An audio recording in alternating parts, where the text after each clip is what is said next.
next panelist is Mackenzie, and Mackenzie is one of the Fridays for Future youth climate movement folks, and so we're very happy to have her here to ask questions. We'd like to provide a platform for our especially Calgary's climate youth. You know, if it's tough to be a grown man fighting climate in this city, just imagine what it's like to be a youth member. So we're happy to have her here.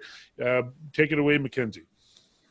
I'd like to thank you for your really balanced, thoughts on this whole climate transition and everything. And my question was, what do you think the timeline is for setting the regulations and policies and subsidizing what needs to happen in order to lower Canada and Alberta's greenhouse gas emissions? Do you think what point is too early or too late to implement these regulations? Right.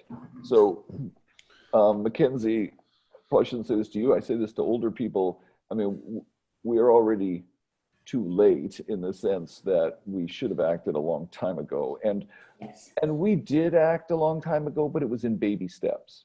And there are cases where Alberta, in some sense, led the world. Like Alberta brought in the very thing you have on industry right now. It's an innovative policy, but you have to turn the stringency up.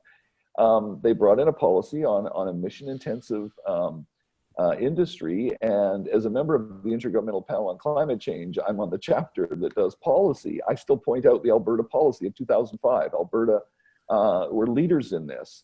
And so what's happening is, in different places around the world, we are putting in the right policies. Then some jurisdictions are moving faster than others.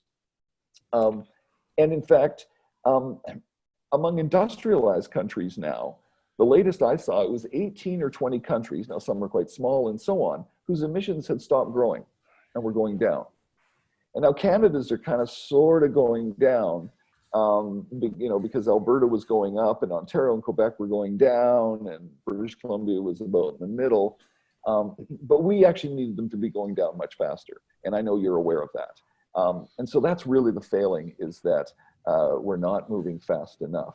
The other thing is, the reason we in the industrialized world need to move fast is because then, and soon, we need to put pressure on the rest of the world, the developing world. We need to be saying to them, look, we know we're kind of too selfish as voters, and we won't re-elect a government if it transfers a bunch of money to build wind turbines in Vietnam.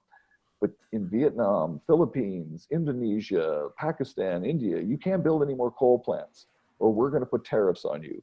And while you might say that's punitive, it's still a better thing, because you're the ones who will really be negatively affected, like by climate change. I mean, and that's the same thing with a pandemic. They don't have the sort of the sophisticated systems that we have of healthcare and government organization. And technology and just organization in society, that they're going to feel the worst of climate change. So my answer is, there's lots of good things going on there. And the way we accelerated, in my view, and that's kind of the discussion I was just having, I guess, with Joe Vipond, was he and I were talking about carbon pricing as a policy. And I just said, it looks like from the evidence that it's one that's going to be hard to turn up fast. And the kind of things and I mean, you saw that with Rachel Notley. She came into power and said, we're going to phase out the coal plants in 15 years. She said that in 2015. And that might seem like it's way off, but imagine if you could get all the industrialized countries to phase out all their coal plants in 15 years and then prevent the building of coal plants in the developing world. And in my book, I show that electricity generation around the world and the transportation systems around the world, those two sectors, which you could do domestically and then push globally, account for more than 50% of those emissions into the year 2050. So apologize, but my long-winded answer to your excellent question is, we need to intensify the regulations and pricing in rich countries like ours. But we need to be doing that simultaneously with a real effort to make it happen in the developing world.